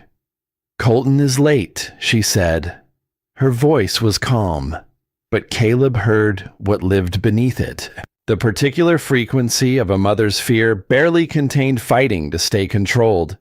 Ranger heard it too. The dog was on his feet before Caleb reached the door. His bandaged paw touched the ground, and he did not flinch. His ears locked forward. His nose lifted into the cold air, reading the wind with the focused intensity of an animal for whom finding people in dangerous places was not instinct, but training. Then Ranger launched himself into the storm. The dog moved down the trail faster than his injury should have allowed. Caleb followed, his bad knee grinding with every step down the frozen slope. The snow was falling heavily, now thick flakes that stuck to his face and blurred his vision. He called Colton's name into the wind. No answer. Only the soft roar of snow falling through pines. Ranger ran ahead, nose low, weaving between trees. The dog stopped once, circled, then changed direction sharply and plunged deeper into the forest. Caleb struggled to keep up. The trail was gone. The mountain was a wall of white. Then Ranger barked. One sharp sound that cut through the storm like a blade. Caleb followed the sound. He found them 30 yards off the trail at the base of a large pine whose thick branches had created a small pocket of shelter against the snow. Colton sat huddled against the trunk arms wrapped around his knees, shivering violently. His lips were pale. His eyes were wide with the particular terror of a child who has realized for the first time that the world is large enough to lose you. Ranger was already there. The dog had pressed his body against the boy's side, wrapping warmth around the shivering child like a living blanket. Ranger's head rested on Colton's leg. His eyes were open, watching the forest guarding. Caleb dropped to his knees beside them. He pulled off his jacket and wrapped it around Colton's shoulders. The boy grabbed the fabric and held on. "I could not find the trail," Colton said. His teeth chattered so hard the words barely formed. "I know. You are okay now. We are going back." Caleb lifted the boy. Colton was light for 12, all elbows and long bones. Ranger walked beside them as they climbed back through the storm, the dog's body positioned on Caleb's downhill side, blocking the wind, guiding them upward with a certainty that had nothing to do with sight and everything to do with the bond between a dog and the man he had chosen to protect. They reached the cave. Thea was standing at the entrance. When she saw Colton in Caleb's arms alive, shivering but alive, a sound came out of her that was not quite a word and not quite a cry. It was the sound of a fear so large it could only be released, never spoken. She took her son. She held him against her chest. She rocked him slowly, even though he was almost too big for rocking, because some things a mother does regardless of size or age or logic. Then she looked at Caleb over her son's shoulder. Her eyes were wet. Her voice cracked on the first word and steadied on the rest. "You brought my boy home." Ranger sat beside them, his bandaged paw lifted slightly off the cold stone, his breathing heavy from the run. The dog looked at Caleb. The look said nothing and everything. That night, Caleb stood outside the cave. The snow had stopped.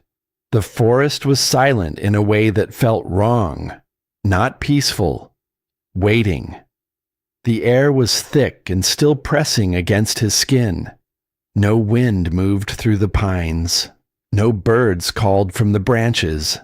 No small animals rustled in the underbrush. The mountain was holding its breath. The ranger stood beside him. The dog's body was rigid, every muscle tight. His nose pointed north toward the distant peaks that lined the horizon. His ears were locked forward. A low, thin whine escaped his throat. Caleb followed the dog's gaze. The sky above the northern peaks had changed. A thin gray line stretched along the horizon, barely visible against the darkening sky. It looked harmless at first glance, but Caleb had seen that kind of line before. Not in Montana. In the mountains of Afghanistan during a winter patrol that had nearly killed his entire squad. A calm sky, a still wind, a gray line that grew, and then a storm so violent it buried the world. Caleb placed his hand on Ranger's shoulder. The dog was trembling, not from cold, from knowing. "It is coming," Caleb whispered. "The big one." Ranger whined again, sharper this time. Behind them, the cave glowed warm with firelight. The shelves were stocked. The wood was stacked. The door was strong. The ventilation worked.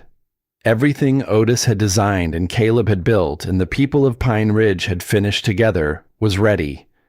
But the storm that was coming would test all of it. Every beam, every stone, every breath. And somewhere down in the valley, in the small houses and shuttered shops of Pine Ridge, the people who had spent 15 years afraid of the truth were about to discover that the only shelter left standing was a cave on the mountain they had called Cursed. The cave of a dead man who had loved his daughter more than his own life. Built by a soldier who had almost walked away. Guarded by a dog who never did. The storm announced itself the way all great storms do, not with fury, but with silence. For 2 days the Bitterroot Mountains held perfectly still. No wind, no birdsong, no distant rumble of weather moving across the ridges. The sky turned a shade of white that Caleb had learned to distrust, the kind of white that looks empty but is actually full-packed tight with everything that is about to fall. Caleb worked without stopping. He reinforced the cave door with a second beam braced crosswise against the frame. He sealed the gaps between the wood and stone with packed mud and pine resin. He checked the ventilation shaft 3 times, climbing up to the outer opening above the cave to make sure no debris had fallen into the channel. Smoke had to flow. If the vent failed, everything failed. He had read Otis's notebook enough times to know exactly what happened when a cave held its breath. Inside the shelves were stacked to capacity. Dried meat, smoked fish jars of water from melted snow bundles of pine kindling wrapped in oilcloth. Enough firewood to burn for weeks lined both walls of the chamber, split and stacked with the precision that Silas had brought to every log he touched. The cave smelled of pine resin and smoke and cold stone, the smell of a place that had been made ready for something terrible. Burl arrived early on the second morning with a final load of supplies. He had driven up the logging road in the dark, his headlights cutting through a fog that hung low across the valley like a held breath.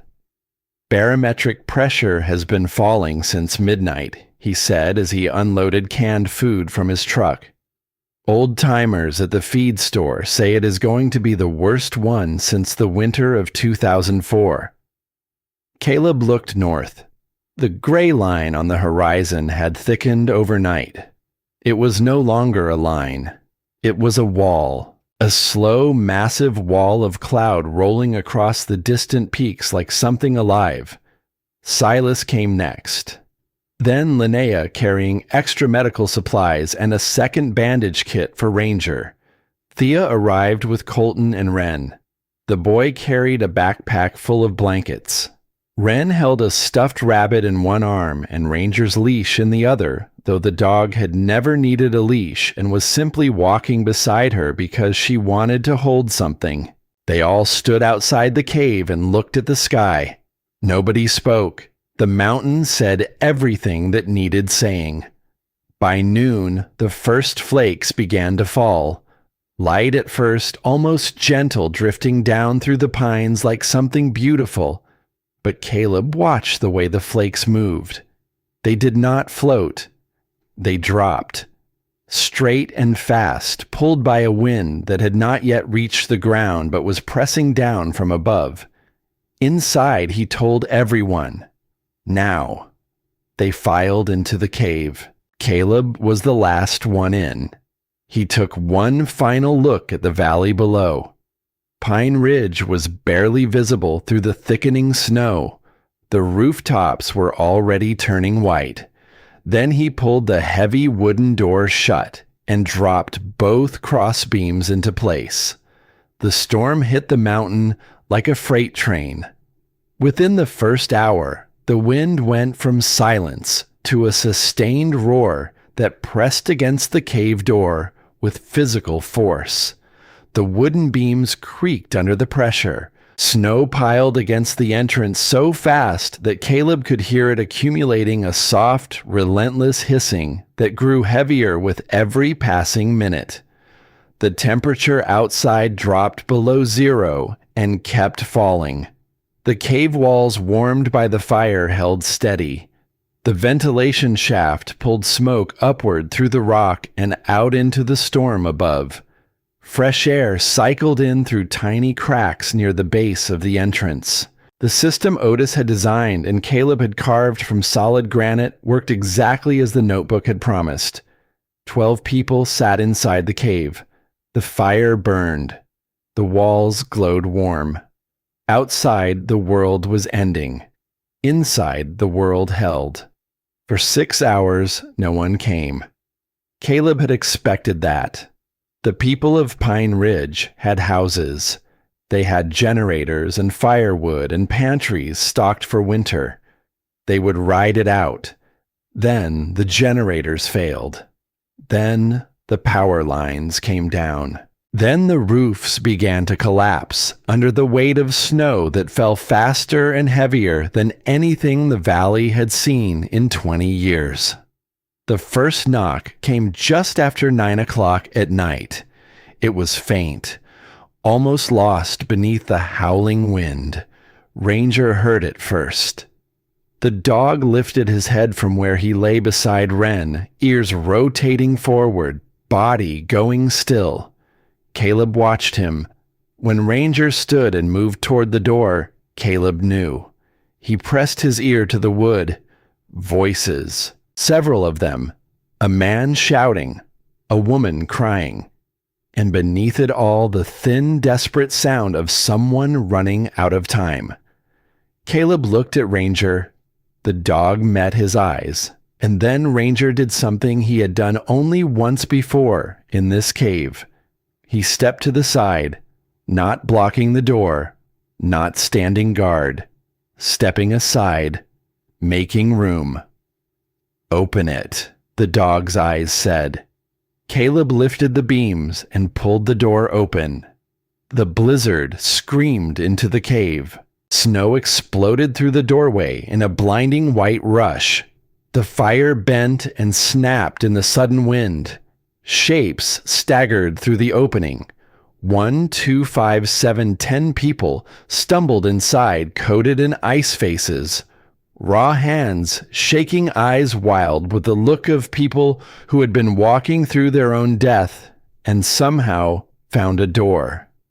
Caleb grabbed arms and pulled. Ranger barked once, loud and commanding as if directing traffic. Burl jumped up and helped drag the last 2 people inside. Caleb slammed the door and dropped the beams. Silence.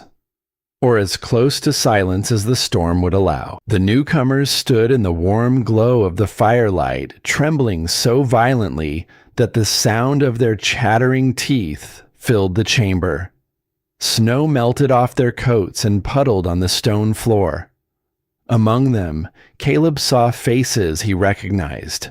Neighbors from Pine Ridge, the woman from the hardware store, the old man from the feed supply, a young mother clutching an infant wrapped in a soaked blanket, and at the back of the group, barely standing, his face covered in frost and his hands white with cold, stood Garrett Mercer. Caleb's brother looked at him across the cave. Neither man moved for a long moment. The fire cracked between them. Then Garrett spoke, his voice hoarse and broken. "The road is gone. The whole valley is buried. We did not know where else to go." Ranger walked past Caleb toward the group. The dog moved through the shivering people and went directly to the infant. The baby was still and quiet, which was worse than crying. Ranger lay down beside the young mother and pressed his warm body against the bundled child. The mother let out a choked sob of relief. Caleb turned away from his brother. Not yet. There would be time for that conversation, but not now. Now there were people who needed warmth and food and the kind of help that does not require words. He moved through the cave, distributing blankets, placing people near the fire, checking hands and faces for frostbite. Thea appeared beside him, working quietly, wrapping trembling hands in dry cloth, speaking in the low, steady voice of a woman who understood how to care for people in pain because she had spent years learning how to survive it herself. He checked the baby. The child was cold, but breathing. She wrapped it in warmed blankets and tucked it close to Ranger's body. The dog did not move. He lay perfectly still, his warmth flowing into the small bundle beside him, his eyes open and watchful. Curtis Pemberton was among the last through the door. Caleb had not seen him enter. The man stood near the back wall of the cave, his expensive jacket soaked through his face, stripped of every ounce of the smooth composure he had worn at the base of the mountain weeks earlier. He looked around the cave at the shelves of food, at the stacked firewood, at the pages from Otis's notebook still pinned to the stone wall. His eyes found the list of names, the dates, the evidence, the words his father's greed had tried to bury. All of it lit by firelight in the very cave where the man who had uncovered the truth had died trying to protect it. Curtis said nothing. He sat down against the wall and stared at the floor. The cave now held more than 20 people. The fire burned. The ventilation shaft drew the smoke cleanly upward. Fresh air moved through the chamber. The stone walls radiated heat. Every element Otis Bell had designed, every improvement Caleb had carved, and the community had built, worked together in the way that only things built with honest hands and desperate purpose can work. The cave that was supposed to be cursed was keeping them all alive. The storm raged for 3 days. 3 days of wind that never paused for breath. 3 days of snow falling so thick and heavy that the world outside the cave ceased to exist. There was only the stone, the fire, the people, and the dog who moved among them all like a quiet ambassador of warmth.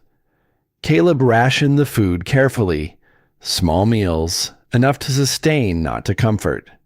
Nobody complained. Water came from snow packed into jars and melted near the fire. Burl and Silas took turns clearing packed snow from inside the doorframe so it would not freeze shut. Colton helped Linnea monitor the younger children and the elderly. Ranger divided his time with an intelligence that seemed almost deliberate. He lay beside Wren when the girl was frightened. He pressed against the infant when the baby needed warmth. He sat near the entrance when the door shuddered under the wind, his presence a calm assurance that whatever was outside could not get in. On the second night, the crisis came. The wood near the entrance had absorbed moisture from the storm. When Caleb placed a fresh log on the fire, it hissed and smoked but refused to catch. He tried another. Same result. The fire, their only source of heat and light and life, began to shrink. The cave grew colder. Wren pressed closer to Thea. The infant whimpered. Someone in the darkness whispered a prayer. Caleb knelt before the fire pit. The coals were fading, orange turning to gray. He blew gently across them, trying to coax the last heat into the damp wood. Nothing. He tried again. The wood spit moisture and died. The temperature in the cave dropped noticeably. Caleb's breath began to cloud in the air. He could feel the cold pressing inward from the stone walls, reclaiming the space the fire had held for days. For a moment, something darker stirred inside him, the familiar tightening in his chest. The first whisper of helicopter blades somewhere far away. His hands began to tremble, but this time, before the memory could pull him under, Caleb did something he had not been able to do 3 months ago. He recognized it. He felt the stone floor beneath his knees. He smelled the pine smoke. He heard the soft breathing of 20 people depending on him. And he reached for Ranger before the dog even had to come. Ranger pressed into his side, warm and steady. But the grounding took less than 30 seconds. The shortest episode yet. Caleb opened his eyes and looked at the dog. Something passed between them that did not need words. An acknowledgement that the darkness would always live somewhere inside him. But it was losing ground, and tonight it would not win. Then Ranger did something unexpected. The dog moved to the fire pit and began to paw at the ashes. His movements were careful, deliberate, as if he knew exactly what he was looking for. He dug gently through the gray pile of spent wood and ash, pushing it aside with his nose and paw. He stopped. He stepped back. He barked once. Caleb leaned forward. There, buried deep beneath the dead ashes, a single coal glowed red, small, barely alive, but burning. Caleb did not hesitate. He gathered the driest pine needles he could find from the kindling pile and placed them over the ember with the delicate precision of a man defusing a bomb. He lowered his face close to the coals and blew, gently, slowly. A thin thread of smoke rose from the needles. He blew again. The needles caught. A tiny flame appeared, orange and fragile, no bigger than a fingertip. Caleb fed it slivers of dry bark, then thin strips of kindling, then a small piece of the driest wood he could find pulled from the center of the stack where moisture had not reached. The flame grew. It climbed the wood. It spread. Within minutes, the fire was burning again, stronger than before. The heat pushed outward. The walls began to warm. The shadows retreated. Burl let out a whoop that echoed off the stone ceiling. Silas closed his eyes and exhaled slowly a long breath that carried years of weight. Thea held Wren closer, the girl's face pressed into her grandmother's neck. Colton stared at the flames with eyes that reflected their light like small mirrors. Garrett watched Caleb across the fire.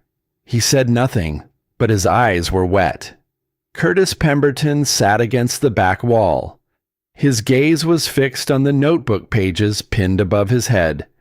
In the renewed firelight, Otis's handwriting was sharp and clear.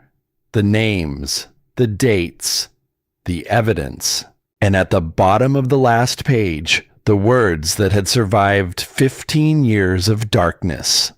"Do not let my girl die for nothing." Ranger lifted his head. His ears stood tall. His amber eyes caught the firelight and held it. Then the dog settled back down beside Wren and rested his chin on his paws. One ember. One dog. One more night survived. On the third morning, the wind changed. It did not stop. It softened. The sustained roar that had pressed against the mountain for 72 hours gradually faded to a low moan, then to a whisper, then to a silence so deep it felt like the earth itself was exhaling. Caleb woke with his back against the stone wall and Ranger's head on his thigh. The fire was still burning. The cave was warm. Around him, people slept in huddled groups, sharing blankets and body heat. The young mother lay curled around her infant. Wren was tucked between Thea and Colton. Burl snored softly against a pile of firewood, his hand still resting on the toolbox he had carried up the mountain on that first day. Caleb gently moved Ranger's head and stood. His knee protested sharply, but he ignored it. He walked to the door and lifted the beams. The door opened slowly. Snow had drifted nearly to the top of the frame. Caleb pushed through the packed white wall until cold sunlight hit his face. The world outside had been remade. The forest was buried. Trees that had stood 50 feet tall now poked out of the snow like small bushes. The ridge below the cave was a smooth, unbroken sheet of white. Far down in the valley, Pine Ridge was barely visible. Rooftops broke through the snow like small boats in a frozen sea. The sky above was clear and pale and enormous. Ranger pushed past Caleb and bounded into the snow. The dog disappeared up to his chest, then surged forward, leaping through the drifts with an energy that seemed impossible for an animal who had spent 3 days lying still in a crowded cave. He circled the clearing, once nose lifted to the cold air tail high. Then he came back to Caleb and sat beside him. The dog looked up with an expression that was as close to joy as a German shepherd's face could manage. Free. Behind them, people began to emerge from the cave. They stepped into the light, slowly blinking against the brightness, their faces carrying the particular expression of people who have survived something they were not entirely sure they would survive. Burl was the first to speak. He had been standing near the entrance looking out at the buried valley for nearly a minute. Then he turned around and faced the group. His face was different. The humor was still there, buried somewhere beneath the surface, but it was covered by something harder, something that had been building for 3 days in the close quarters of the cave, surrounded by the words of a dead man and the silence of his own guilt. "I need to say something," Burl said. The cave went quiet. Even the children stopped moving. Burl looked at the floor. Then he looked up. "Most of you know me as the man who hangs doors and makes bad jokes. But I have been hiding something for 15 years. And last night in the dark with that fire dying and every one of us wondering if we would see morning, I decided I cannot carry it anymore." He paused. His hands were shaking, but his voice held. "Caleb already knows. Now you all need to. I drove the waste truck for Pemberton. I hauled the poison that ended up in our water, in our wells, in our children." He looked at the notebook pages on the wall. Nora Bell's name was on that list because of what I helped put in the ground. I have been smiling my way through this town for 15 years, pretending I did not know that. But I knew. And I am done pretending. The silence that followed was absolute. Then Silas stood. The old man straightened slowly, the way a person stands when they are about to set down something they have been carrying for a very long time. "I knew too," Silas said. "I worked the quarry. I saw the dumping. And I stayed quiet because my paycheck mattered more than the water my son was drinking." His voice was steady and bare. "My boy would be 18 now. He would be taller than me. He would be alive if I had spoken when Otis asked me to." Thea spoke next. Her hand found the brown scarf at her neck and held it. Henry knew everything. He knew what Pemberton was doing. He knew about Otis's evidence, and he kept the secret because he was afraid of what telling it would cost. It cost him anyway. It cost him his soul, and it cost me my husband. One by one, other voices joined. An old woman who had lost a sister. A man whose well had tasted wrong for 10 years. A mother who had taken her daughter to 6 doctors and never gotten an answer. Each confession fell like a stone into still water, sending ripples through the cave that touched everyone inside. Curtis Pemberton sat against the wall. He had not moved. He had not spoken. The notebook pages hung above his head like a verdict. 20 pairs of eyes found him in the silence. When he finally spoke, his voice was smaller than Caleb had ever heard it. "My father told me the dumping was safe. I believed him because believing was easier than asking." He paused. "I cannot undo what he did, but I can pay for the cleanup. All of it. The water. The soil. Whatever the county says needs to be done." He looked at the notebook pages. And she deserved her name on something better than a list of the dead. The confession was not justice. Justice would come later through courts and depositions and the slow machinery of accountability. But this moment in the cave on the morning after the storm, with the fire still burning and the snow still falling softly outside, this was something different. This was a town finally telling itself the truth. And sometimes that is where healing begins. Garrett found Caleb near the back of the cave while the others talked. The two brothers had not spoken directly since the night the door opened. Now they stood together a few feet apart with 15 years of silence between them and the smell of smoke in the air. Garrett pulled a folded envelope from inside his coat. The paper was creased and water-stained. "I sold the South Pasture to Curtis Pemberton," Garrett said. "Not just to any buyer. To the son of the man who poisoned this valley. Because he offered the most money. Because I wanted the problem to go away fast." He held out the envelope. "The deal is canceled. I pulled out before the storm hit. These are the land papers. Dad's name is still on the original deed." Caleb looked at the envelope, then at his brother. Garrett's face carried the same raw, stripped expression that Burl's had. The face of a man who has run out of places to hide. "Dad used to say this land belongs to whoever protects it," Garrett said. "You protected it.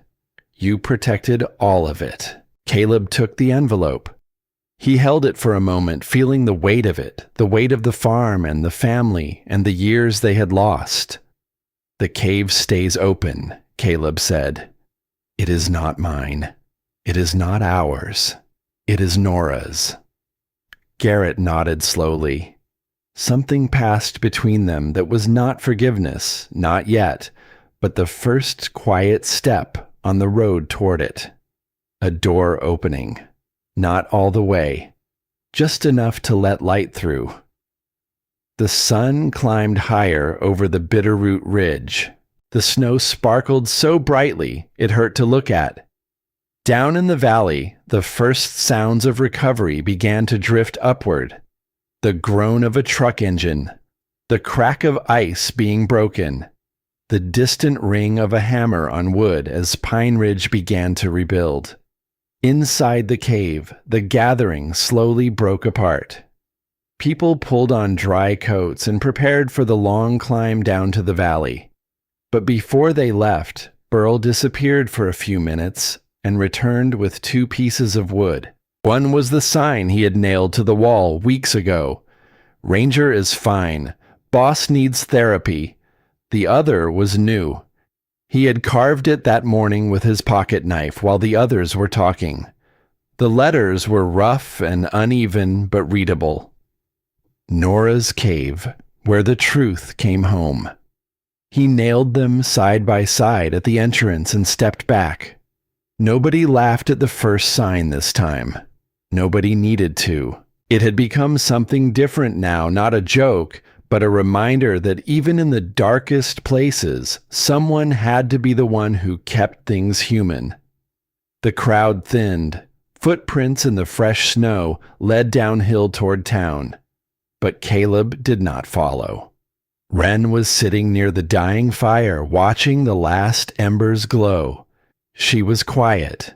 She had been quiet through most of the storm, tucked between her grandmother and her brother, holding her stuffed rabbit and letting Ranger keep her warm. But now the crowd was gone, and the cave was nearly empty, and the wind outside made a sound that reminded her of the storm, and the girl flinched. It was a small movement, a tightening of the shoulders, a quick breath drawn in, the kind of fear that adults learn to hide but children have not yet been taught to disguise. Caleb saw it.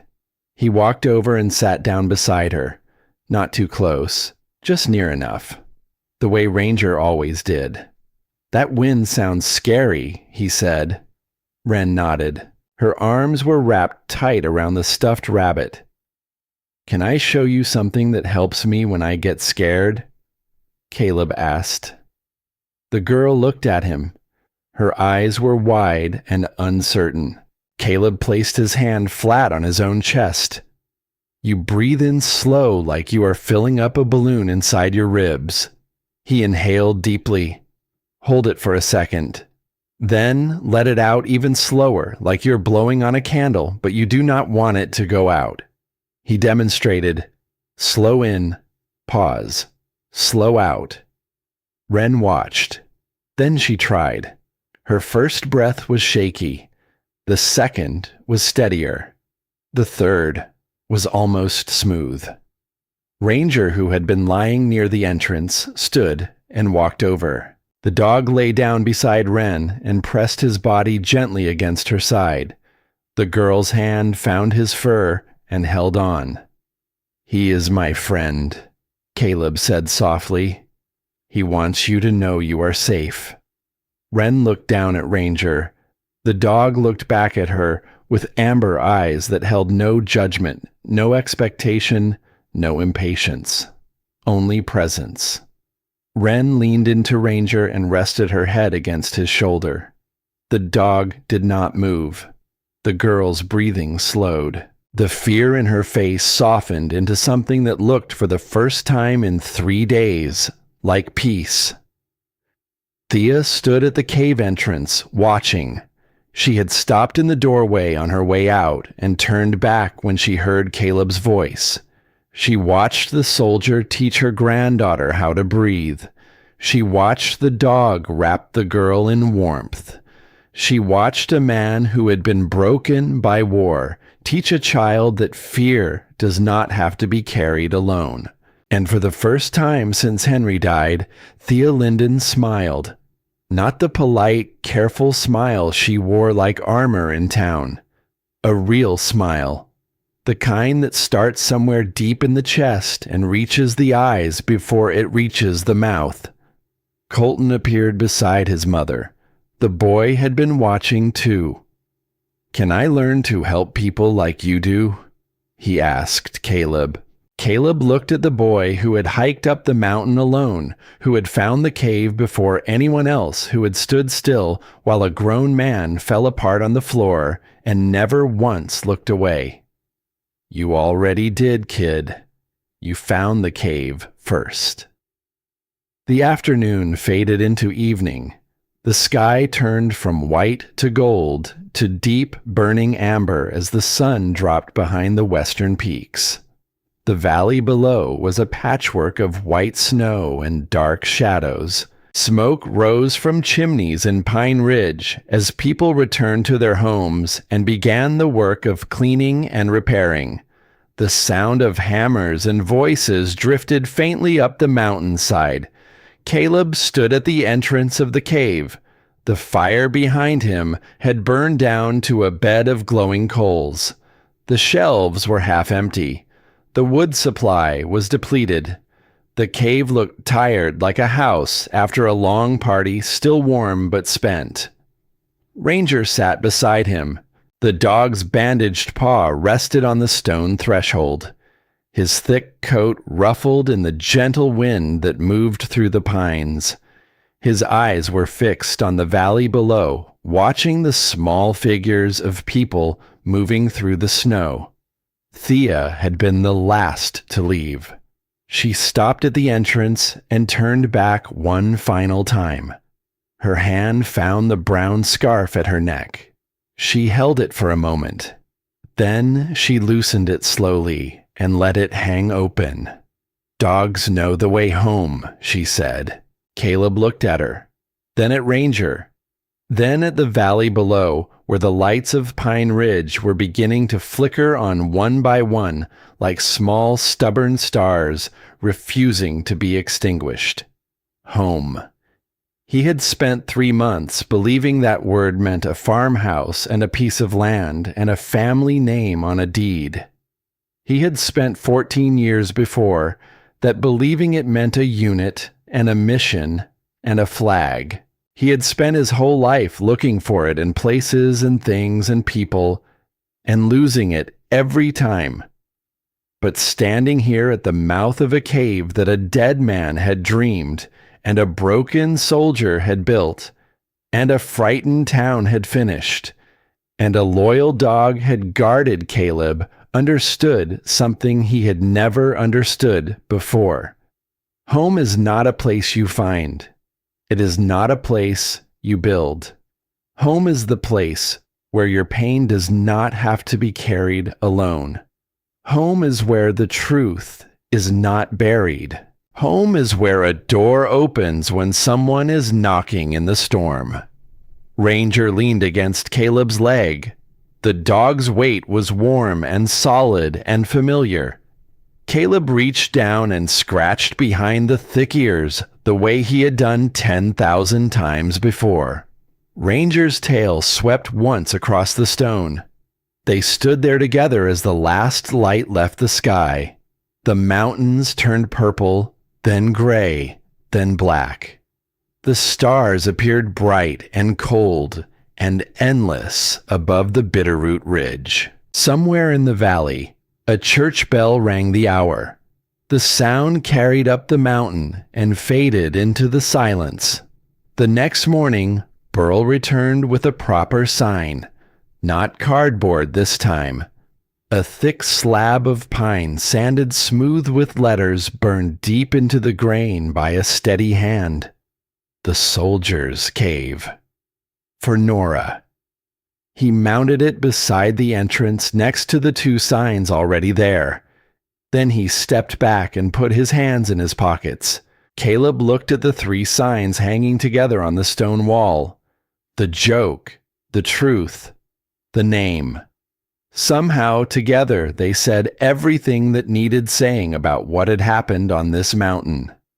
Ranger sat at the entrance watching the trail. His ears were relaxed. His body was calm.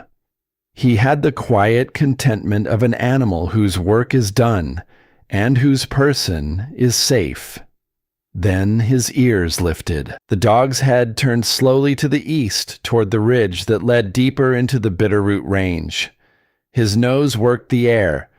Something had caught his attention. Not danger, not a threat. Something else.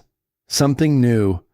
Something out there beyond the snow-covered ridges that called to the part of him that would always be searching. Caleb watched the dog. He recognized that posture. He had seen it 100 times in deserts and forests and mountains on the other side of the world.